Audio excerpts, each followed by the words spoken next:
Vous êtes de plus en plus nombreux à nous suivre et à participer à l'évolution de la chaîne Afrique N24, et sincèrement nous tenions à vous en remercier. Nous lisons tous vos commentaires qui enrichissent le débat et vraiment nous vous demandons de nous soutenir, en aimant les vidéos pour une large diffusion, et pour continuer à avoir une ligne éditoriale indépendante, et vous proposer de nouvelles émissions toujours de plus en plus enrichissantes. Ne restons pas passifs, soyons actifs. Merci et à bientôt.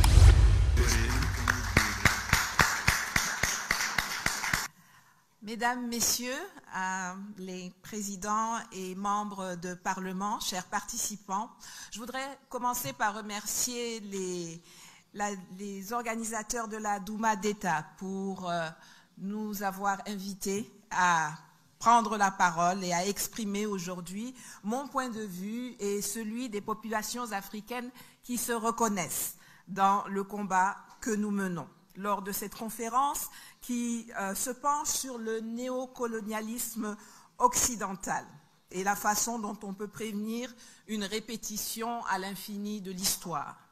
Dans ce cadre, j'ai choisi aujourd'hui de vous parler de l'absolue nécessité de lutter contre la falsification de l'histoire, notamment dans le précaré français, qui entretient un narratif mensonger que je dénonçais déjà lors du premier sommet Russie-Afrique en octobre 2019 à Sochi et qui m'a valu quelques menus problèmes, comme certains d'entre vous le savent peut-être. L'histoire qui nous lie à l'Occident commence lorsqu'ils mettent les pieds chez nous, au XIXe siècle, au XVIIIe pour certains, à la recherche de l'or noir. À l'époque, l'or noir, ce n'était pas le pétrole, c'était nos aïeux. C'était cette main-d'œuvre qu'ils ont transformée en esclaves pour aller travailler chez eux et les enrichir. Cette histoire avec l'Occident continue avec des accords de protectorat, pas bien méchants d'ailleurs, à l'époque, qu'ils ont signés avec certains chefs africains en amont de la conférence de Berlin en 1884 et qu'ils ont ensuite violés, comme d'habitude, pour se lancer dans une colonisation qui, loin d'avoir été aussi paisible et positive qu'ils aiment bien le faire croire, a été dure, violente et sanglante. Ils se plaisent à évoquer les travaux qu'ils ont effectués chez nous comme si c'était des cadeaux. Non. Alors, ces routes, ces chemins de fer qu'ils ont construits, c'est avec notre argent, notre sueur, notre sang et notre vie. Loin du discours sentimental dont les tenants du pouvoir français d'hier et d'aujourd'hui aiment nous abreuver, cette histoire a ensuite été marquée par des luttes d'indépendance, mais aussi, on n'en parle pas trop souvent, par les luttes syndicalistes contre le travail forcé, pour l'amélioration des conditions de vie des populations maltraitées par les compagnies occidentales et par des bagarres autour du foncier. Le narratif français de cette époque-là est généralement aux antipodes de ce que les populations connaissent et se remémorent. C'est brutal, c'est sauvage. L'histoire se poursuit ensuite avec le néocolonialisme, la nouvelle forme du colonialisme qui a vu le jour après l'octroi des indépendances aux pays africains, comme si l'indépendance s'octroyait. On l'a appelé ainsi parce que les indépendances ont fait croire aux gens que le colon partait, alors que la réalité a démontré qu'il n'en était rien et que le colon est resté et qu'il a conservé tout son contrôle.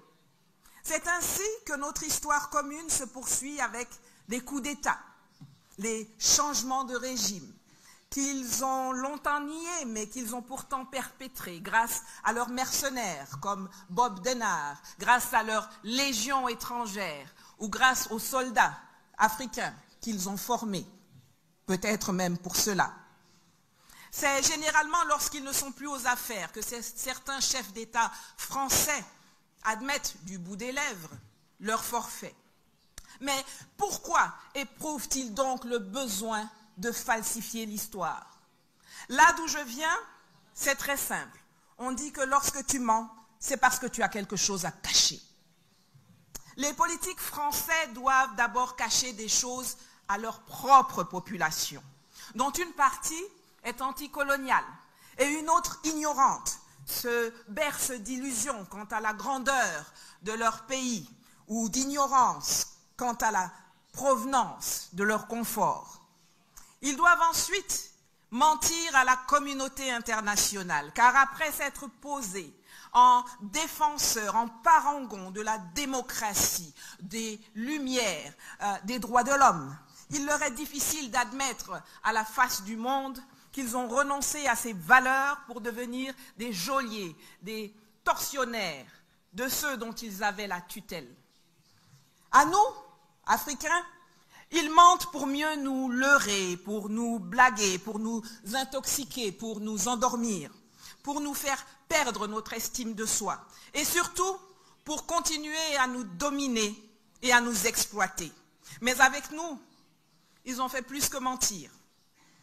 Les éveilleurs de conscience, les empêcheurs de tourner en rond, ceux qui ont eu accès à certaines informations ont été soit intimidés, soit éliminés. Nos dirigeants les plus indociles ont été éjectés ou assassinés.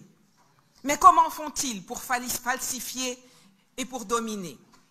Le néocolonialisme a un volet politique, un volet économique, un volet militaire et un volet culturel et social.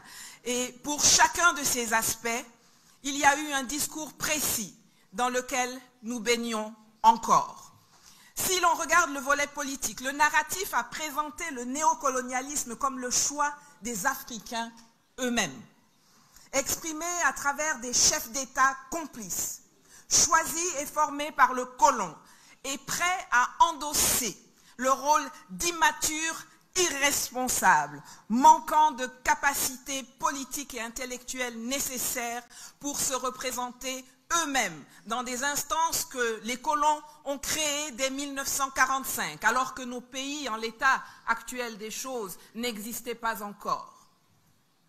Ce discours nappé d'une pseudo-amitié nouvelle et des attaches dites historiques, dites indéfectibles, liant le maître et le sujet, c'est ce discours qui fonde la tutelle politique que nous subissons depuis plus de 60 ans au sein de l'Organisation des Nations Unies, de la Banque mondiale et du FMI, entre autres. On peut aller plus loin.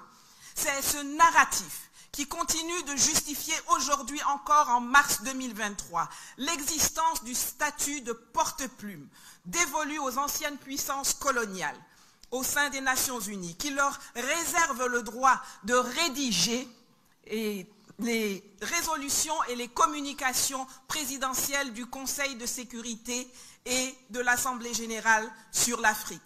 Seul le Mali, avec le colonel Assimi Goïta, a eu la dignité de le récuser il y a quelques semaines. Merci. Sur le plan économique, nos anciens maîtres ont écrit une histoire selon laquelle nos pays sont pauvres, nos économies sont faibles, n'ont pas de capitaux, n'ont pas d'industrie, n'ont pas de moyens et financiers pour se prendre en charge. Ce qui nécessite qu'ils gèrent notre monnaie, qu'ils nous fassent crédit, qu'ils nous apportent une aide qu'ils présentent comme un acte humanitaire pour leurs anciens sujets, pour nous aider à nous en sortir économiquement. Encore une fois, les présidents africains complices acceptent de signer des traités léonins qui garantissent aux États occidentaux une protection solide et contrôlée contre la concurrence étrangère et leur permettent aujourd'hui encore de faire main basse sur nos économies, les finances publiques, les ressources naturelles de nos pays. Des accords infantilisants qui nous ont conduit tout droit au fiasco et qui font de certains d'entre nous des prisonniers du franc CFA. des éternels mendiants au guichet de l'aide publique au développement, des endettés improductifs devant l'Éternel. Concernant l'aspect sécuritaire, le narratif des Occidentaux a consisté à dire que les pays africains nouvellement indépendants, ne disposant pas de structures nécessaires pour assurer leur sécurité, il fallait les aider toujours en organisant pour eux la création d'armées et de services de sécurité. Dans le contexte de la guerre froide dont on a parlé précédemment, caractérisée par les luttes d'influence entre les blocs communistes et capitalistes, les anciens nouveaux maîtres ont mis en avant cette incapacité des Africains à se protéger eux-mêmes pour justifier l'installation permanente de leurs bases militaires sur notre sol. Les contrats de formation et d'entraînement militaire avec leurs services, les contrats d'achat de matériel militaire conclus avec leurs entreprises ou par leur entremise. La falsification de l'histoire se prolonge enfin dans le domaine culturel et social. Pour bien tenir tout ce que je viens d'évoquer en harmonie et montrer que la culture de l'ancien colonisé est exactement celle qu'a voulu la puissance coloniale, on a créé le monde de la francophonie et du Commonwealth, qui ont réussi à transformer la culture en un instrument de pression politique, commerciale, en instrument d'intoxication des masses africaines du précaré, à travers les programmes éducatifs, les programmes scolaires, les programmes universitaires, les maisons d'édition, les arts, le sport, la culture et les médias, pilotés par la capitale de l'ancienne puissance coloniale. L'information n'est crédible, n'a de sens et ne doit être prise en compte par la communauté internationale que lorsqu'elle est validée par les organes de presse de la puissance coloniale. Et c'est ainsi qu'on voit nos présidents, nos ministres, nos députés, nos intellectuels se précipiter fièrement à longueur de journée pour donner à RFI, France 24, TV5, l'AFP, Vieille Afrique, enfin ça s'appelle Jeune Afrique je crois, des interviews et des opinions qu'ils dénient à leurs propres médias et participer ainsi activement au maintien de la fumisterie coloniale. Heureusement, l'Internet nous permet aujourd'hui de corriger cela.